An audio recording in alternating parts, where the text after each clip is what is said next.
جب آپ عام ٹویسٹ کر کے جس طرح انہوں نے پہلے کیا تھا کچھ لینا چاہیں تو پھر ظاہر ہے آگے بھی تو کوئی بیٹھا ہوتا ہے۔ ہماری اطلاع یہ ہے کہ جسٹس منصور علی شاہ کے چیمبر میں آج بھی اور پچھلے کل بھی ججز کی ملاقاتیں رہی ہیں، وہاں پہ اصلاح مشورے ہوتے رہے ہیں، اور مقصد یہ ہے کہ حکومت نے جو 26ویں ترمیم لائی تھی اور جس کے تحت آئینی بینچ بنا تھا اور اس سپریم کورٹ کو آئین کے معاملات سے علیحدہ کر دیا گیا تھا، ان معاملات کو دوبارہ سے چھیڑا جائے اور اس میں سے کچھ نکالا جائے۔ ناظرین، حسب وعدہ میں آپ کو آج وہ سٹوری سنا رہا ہوں جس کا میں نے مورل بتایا تھا آپ کو، وہ کہتے ہیں کہ کیا اخلاقی سبق ہے، وہ پہلے اور پھر سٹوری بعد میں، کہ کسی کے لیے آپ گڑھا کھودتے ہیں تو آپ کے لیے اس کنواں ملتا ہے، آپ کنویں میں جا گرتے ہیں، تو کسی کا برا سوچتے سوچتے آپ کے لیے اس سے زیادہ برا ہو جاتا ہے۔ تو یہ اس کا مورل ہے اور یہ اس کا اخلاقی سبق ہے۔ تو کہانی میں آپ کو بتاتا ہوں، لیکن اس سے پہلے جو سب سے تازہ ترین معاملہ ہے وہ یہ ہے کہ سپریم کورٹ میں ٹیسٹ میچ ہونے جا رہا ہے۔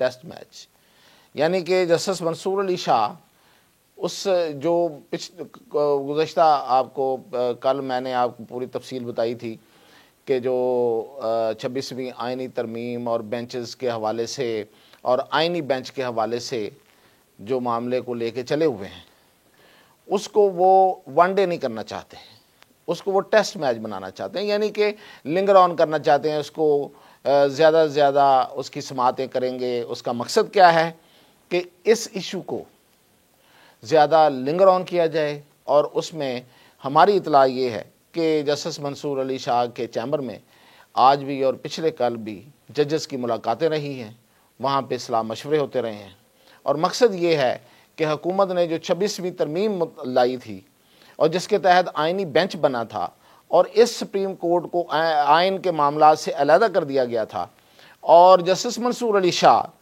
چیف جسٹس نہیں بن سکے تھے، ان معاملات کو دوبارہ سے چھیڑا جائے اور اس میں سے کچھ نکالا جائے۔ مطلب اس کے علاوہ اور کیا ہو سکتا ہے؟ اگر میں یہ بات نہ کہوں تو کیا کہوں؟ تو کچھ لوگ تو مشورہ دے رہے ہیں کہ جسٹس منصور علی شاہ کو آئینی بینچ کا سربراہ بنا دیں، سب معاملہ ٹھیک ہو جائے گا، اور کچھ یہ کہہ رہے ہیں کہ سپریم کورٹ کا وہ چیف جسٹس ہی بننا چاہتے ہیں، وہ شاید آئینی بینچ کا نہیں بننا چاہتے۔ تو یہ فی الحال تو ممکنات میں نظر نہیں آتا۔ جب آپ عام ٹویسٹ کر کے جس طرح انہوں نے پہلے کیا تھا کچھ لینا چاہیں تو پھر ظاہر ہے آگے بھی تو کوئی بیٹھا ہوتا ہے۔ تو جب آپ نے ایک کام کا آغاز کیا ہے تو پھر دوسرا اسی طرح جواب دے گا۔ یہ آئین اور قانون کا اس میں کوئی ایشو نہیں ہے، یہ آئین اور قانون کہنے کی باتیں ہیں، یہ استعمال کرنے کی باتیں۔ آئین اور قانون کو ہمارے ملک میں ہمیشہ استعمال کیا جاتا ہے، اور اب بھی وہی ہو رہا ہے۔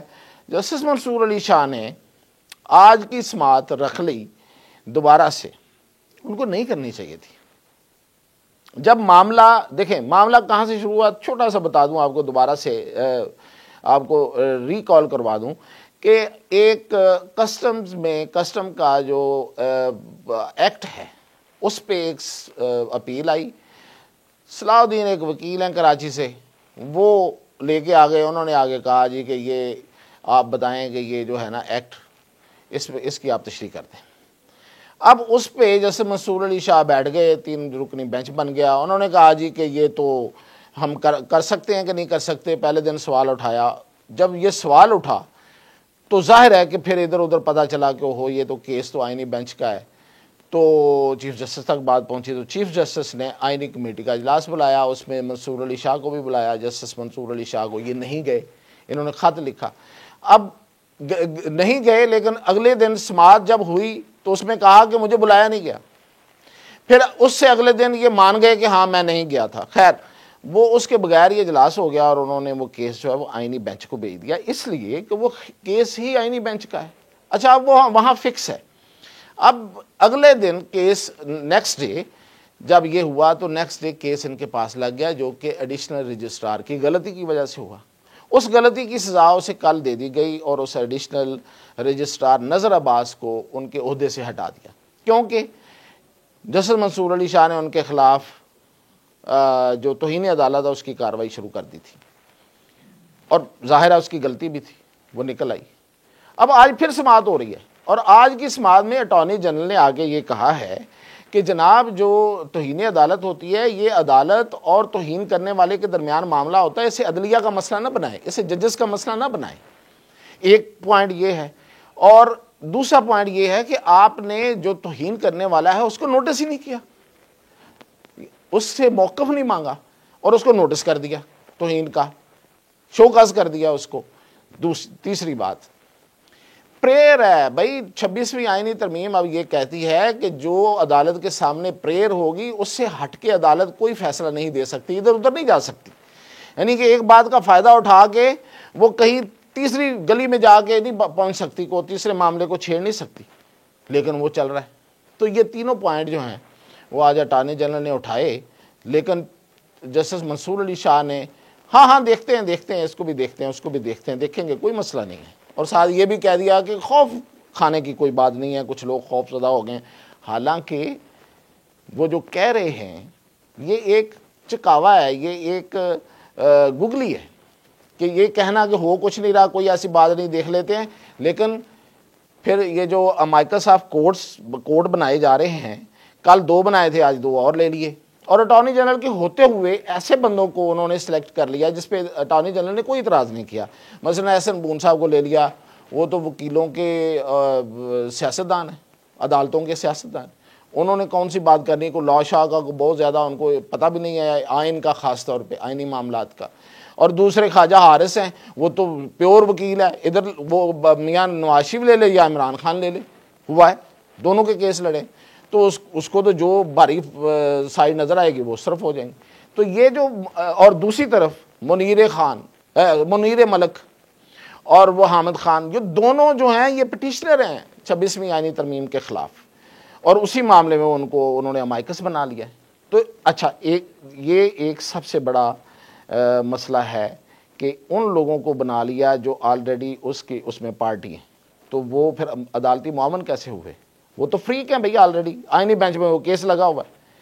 اچھا، اس کے علاوہ یہ مسئلہ یہ ہے کہ بھئی آپ کیس کیا ہے؟ اب جسٹس منصور علی شاہ کیا رہے ہیں؟ وہ یہ کہہ رہے ہیں کہ جی جوڈیشل آرڈر تھا، یعنی کہ ہم نے، کورٹ نے ایک جوڈیشل آرڈر پاس کیا اور آئینی کمیٹی نے اس کو ماننے سے انکار کر دیا اور کیس دوسری طرف بھیج دیا، تو جوڈیشل آرڈر کے سامنے ایگزیکٹو کا آرڈر کیسے ٹھہر سکتا ہے؟ ٹھیک ہے، ماننے والی بات ہے، لیکن اس سے تھوڑا پیچھے بھی تو جائیں نا، آپ نے کیا کیا بھئی؟ یہ ایکٹ موجود ہے، پارلیمنٹ کا ایکٹ موجود ہے کہ ایک آئینی کمیٹی ہوگی، وہ کیسز کا تعین کرے گی، کوئی جوڈیشل آرڈر نہیں کرے گا۔ ماضی میں یہ روایت رہی ہے کہ کوئی بھی جج کہ عدالت میں بیٹھا ہوا اس کیس کے حوالے سے کوئی کہہ دے تو وہ چیف جسٹس کر دیتا تھا، یہ روایت رہی ہے، قانون نہیں تھا۔ اب تو ایکٹ آف دا پارلیمنٹ ہے، وہ یہ ہے کہ ایک عدالت کا جو کیسز کی بینچ فکسنگ، اور فکسنگ کا مطلب بینچ لگانا، اور اس میں کیسز کا لگانا جو ہے، یہ اب آئینی کمیٹی کا کام ہوگا۔ تو آپ نے ایکٹ آف پارلیمنٹ کی خلاف ورزی کیوں کی؟ آپ نے ایکٹ آف پارلیمنٹ کی خلاف ورزی کرتے ہوئے اس پہ جوڈیشل آرڈر پاس کیسے کر دیا؟ بیسیکلی جسٹس منصور علی شاہ نے حد پار کی ہے، جو کہ قانون ان کو پار کرنے نہیں دیتا۔ تو اس پہ اٹارنی جنرل آج بڑا ڈیلا ڈالا ان کا موقف۔ دیکھیں، یہ جو لیگل ٹیم ہے نا گورنمنٹ کی، اٹارنی جنرل ہیں اور یہ جو اعظم نذیر تارڑ ہیں، انہوں نے پچھلی دفعہ بھی مروایا تھا جسٹس فائز عیسیٰ کو اور پوری حکومت کو پھنسا دیا تھا کہ جی ہم ان کی ترمیم لے کے آ رہے ہیں۔ او بھائی، اس بندے سے تو پوچھ لیں، جسٹس فائز عیسیٰ سے تو پوچھ لیں کہ وہ ایکسٹینشن لینا بھی چاہتا ہے یا نہیں لینا چاہتا۔ وہ تو مان ہی نہیں رہے تھے، اور بعد میں بھی نہیں مانے، وہ آن ریکارڈ ہے ساری چیزیں۔ اب تو ریکارڈ بالکل سٹریٹ ہو گیا کہ نہ وہ بندے کی خواہش تھی، نہ وہ مانا، نہ وہ چاہتا تھا۔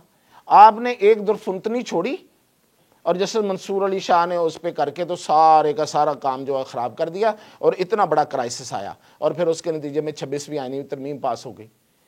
اب آپ یہاں بھی آپ ایک کمزوری دکھا رہے ہیں، ایک سستی دکھا رہے ہیں، ایک کاہلی کا مظاہرہ کر رہے ہیں۔ آپ کو وہاں پہ کنٹیسٹ کرنا چاہیے تھا کہ جناب آپ یہ جو امائکس لے رہے ہیں یہ نہیں ہے، ہم آپ کو امائکس دیتے ہیں۔ اور دوسری بات یہ ہے کہ اگر اب بھی اٹارنی جنرل کل بھی یہ بات کھڑے ہو کے عدالت کے سامنے ببانگے دہل نہیں کہتے، جو کہ ان کا رائٹ ہے، کوئی توہین نہیں ہوتی ہے کہ جج صاحب آپ نے ایکٹ کی خلاف ورزی کی ہے، آئینی کمیٹی نے نہیں کی، آئینی کمیٹی نے اس کے بعد اپنا کام کیا ہے تو بات ختم ہو سکتی ہے، ورنہ یہ ٹیسٹ میچ ہوگا اور جو ملاقاتیں ہو رہی ہیں اس کے نتیجے میں ایک الائنس بن رہا ہے، ایک بڑا اتحاد بن رہا ہے ججز کا، تو یہ ایک بہت بڑا بحران ہوگا جسٹس یا آفریدی کے خلاف بھی، اور پورے جوڈیشل سسٹم کو یہ ہلا کے رکھ دے گا۔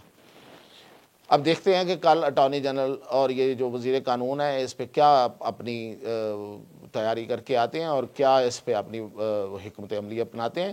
ان سے مجھے تو بہت بڑی توقع نہیں ہے، لیکن یہ سب کچھ جو ہے یہ لے ڈوبے گا اس گورنمنٹ کو بھی، اس نظام کو بھی۔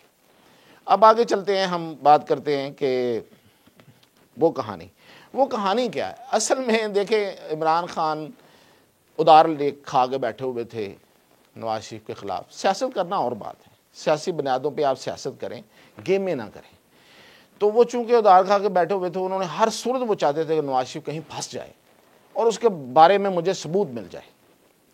اب انہوں نے اس وقت کے جو ڈی جی سی تھے جنرل فیض، ان کے ساتھ مل کے ایک پلان بنایا اور بزنس ٹائکون کو یہ کہا کہ بھئی آپ نا اس نے کہیں بتایا ہوگا، انفارمیشن تو مل جاتی ہے، فیض سے مل گئی ہوگی کہ جو نواز شریف کے بیٹے ہیں حسین نواز، یہ اپنی ایک پراپرٹی ہے 1 ہائیڈ پارک لندن میں، وہ بیچنا چاہتے ہیں، اور انہوں نے ان کو کہا ہے کہ اگر آپ خرید سکتے ہیں، تو انہوں نے کہا کہ ہم وہ خرید رہے ہیں۔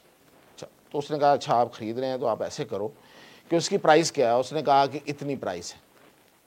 اس نے کہا کہ نہیں، آپ نا اس کو ڈبل پرائس پہ خریدو۔ اچھا، اس کا کیا مقصد ہے؟ اس کا مقصد یہ ہے کہ جب آپ اس کو اتنے پیسے دے دو گے تو ایک بڑی اماؤنٹ ہوگی، تو چونکہ مجھے یقین ہے، یہ عمران خان کا کہنا ہے کہ مجھے یقین ہے کہ یہ جو جتنے پیسے ہیں نا حسین نواز کی اور نواز شریف کے لندن میں، یہ سارے کے سارے منی لانڈرنگ کے، تو یہ منی لانڈرنگ کے وہ پیسے جب آپ یہ ان کو آپ دیں گے تو ان کی منی لانڈرنگ جو ہے نا وہ ثابت ہو جائے گی۔ اچھا، انہوں نے کہا جی ٹھیک ہے، انہوں نے جا کے کہا جی ہم آپ کی یہ پراپرٹی ہے نا اس کی یہ قیمت لگاتے ہیں۔ ایکچوئل قیمت جو انہوں نے بتائی تھی وہ یہ تھی، انہوں نے کہا کہ اچھا چلیں ٹھیک ہے ڈبل پہ آ جائیں جی۔ انہوں نے ڈبل مانگی، اب بیچنے والا تو یہی چاہتا نا کہ زیادہ سے زیادہ ملے اس کو۔ انہوں نے جو منہ مانگی اس کی قیمت تھی وہ دے دی، وہ ڈبل تھی۔ اب بھی انہوں نے قیمت ادا کی ہوگی کہ ادھر سے پی ٹی آئی کا ایک بندہ جو ہے وہ لندن سے وہ اپلیکیشن دے دیتا ہے نیشنل کرائم ایجنسی کو کہ جناب یہ دیکھیں یہ اتنی بڑی ٹرانزیکشن ہوئی ہے، اتنا بڑا سودا ہوا ہے، یہ چیک کریں، یہ تو پیسہ جو ہے یہ منی لانڈرنگ کا ہے، یہ جو جائیداد جو ہے وہ بیچی گئی ہے یہ منی لانڈرنگ سے خریدی گئی تھی۔ اچھا جی، وہ نیشنل کرائم ایجنسی نے اس پہ انویسٹیگیشن شروع کی، حسین نواز کو بلایا، انہوں نے ان کو پروف دے دیے کہ یہ تو میری یہ جو پراپرٹی میں نے خریدی تھی یہ میں نے اس پیسے سے خریدی ہے جو کہ میرا پراپرٹی کا بزنس ہے لندن میں، اس سے میں نے خریدی۔ جو بھی انہوں نے ثبوت دیے وہ مطمئن ہو گئے۔ جب وہ مطمئن ہو گئے تو انہوں نے دیکھا کہ اچھا یہ تو ٹھیک ہے، لیکن یہ جس رقم سے خریدی گئی ہے ذرا اسے بھی چیک کرتے ہیں۔ تو جب انہوں نے وہ چیک کیا تو وہ منی لانڈرنگ تھی۔ ٹھیک ہے جی، اب پھنس کون گیا؟ دوسری پارٹی جو کہ عمران خان کی پارٹی تھی۔ تو گڑا کس کے لیے کھودا تھا؟ نواز شریف کے لیے۔ پھنس کون گیا؟ عمران خان کی پارٹی۔ اب اس میں جب وہ منی لانڈرنگ کی نکلی تو اس بزنس ٹائکون نے کہا، عمران خان سے شکایت کی کہ جناب آپ نے تو ہمیں پھنسا دیا ہے۔ تو انہوں نے کہا اچھا نہیں، آپ پریشان نہ ہوں، حسب وعدہ جب میں نے جو کہا ہے آپ کو پشاور میں اور ادھر ادھر بھی آپ کو اکوموڈیٹ کریں گے اور ادھر زمینیں شمینیں آپ کو دیں گے، اور دوسری بات یہ ہے کہ میں اس کو کور کر لیتا ہوں۔ انہوں نے اس وقت تک وہ حکومت میں آ چکے تھے تو انہوں نے بیرسٹر شہزاد اکبر کو بھیجا کہ اس معاملے کو جا کے آپ دیکھو۔ بیرسٹر شہزاد اکبر گئے، انہوں نے جا کے پھرتیاں دکھائیں اور وہ اپنی سمارٹنیس کے تحت انہوں نے جا کے این سی اے سے ملاقات کی۔ اب وہ کیا تھا؟ Barrister Shahzad Akbar government of Pakistan کا نمائندہ۔ انہوں نے جا کے کہا، اب اصولی طور پہ انہوں نے آفر کی تھی این سی اے نے، نیشنل کرائم ایجنسی نے، کہ یہ جو 500 ملین پاؤنڈ، ایک 190 آ رہا ہے نا، یہ اس وقت رقم تھی 500 ملین پاؤنڈ، یہ حکومت پاکستان اگر کیس کرے تو ہم آپ کے حوالے کر دیں گے، یہ بہت بڑی رقم ہے، ہم نے پکڑ لی ہے، آپ کو مل جائے گی۔ تو بیرسٹر شہزاد اکبر نے جا کے کہا کہ نہیں ایسا نہیں ہے، آپ ایسے کریں کہ آپ یہ جو جن کے ساتھ جن کی رقم پکڑی گئی ہے نا، آپ انہی سے بات کر لیں، اور یہ جو 190 ہے نا، 190 پاؤنڈ جو ہے وہ اس میں آپ یہ جتنی جو رقم ادا ہوئی ہے وہ پکڑی ہے نا آپ نے، باقی کو رہنے دیں، ابھی باقی پہ تو آپ تحقیقات میں گئے نہیں ہیں، تو ٹوٹل رقم آئی ہے. تو یہ جو رقم ہے یہ ہم اس پہ بات کر لیتے ہیں، لیکن آپ ان سے معاملہ طے کر لیں گے. ایک بزنس مین ہے تو اس کی ایک ظاہر ہے کہ پرائیویسی ہے اور اس کا بزنس کا معاملہ ہے، تو ہم نہیں چاہتے. اب جب حکومت جو جس کو انہوں نے کہا تھا کہ آپ کیس کریں گے، پروسیس ہوگا اور اس میں آپ کو رقم ملے گی، وہ خود ہی کہہ رہی ہو کہ آپ اس سے معاملہ طے کر لیں، تو ان کو کیا اعتراض تھا؟ انہوں نے کہا ٹھیک ہے. اب ایک ایگریمنٹ کروا دیا بیرسٹر شہزاد اکبر یعنی کہ حکومت پاکستان کے نمائندے نے بیچ میں بیٹھ کے بزنس ٹائکون اور این سی اے کا.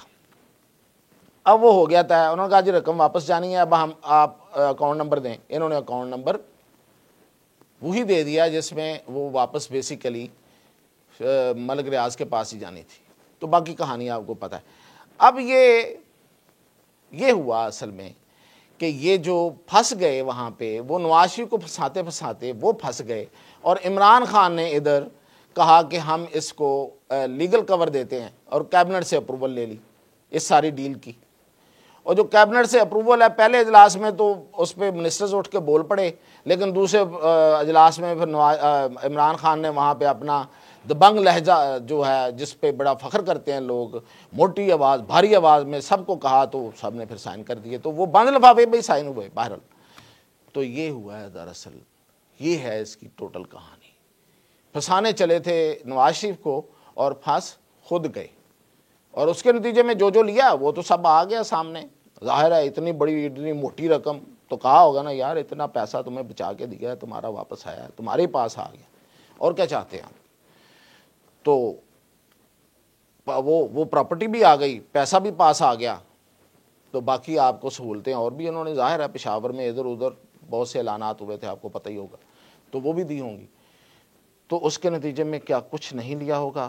لیا کیا ہوگا؟ لیا ہے وہ سب سامنے آ گیا. تو یہ تھی کہانی، اور انشاءاللہ مزید اپڈیٹ کل اور اس سے آگے بہت سی چیزیں.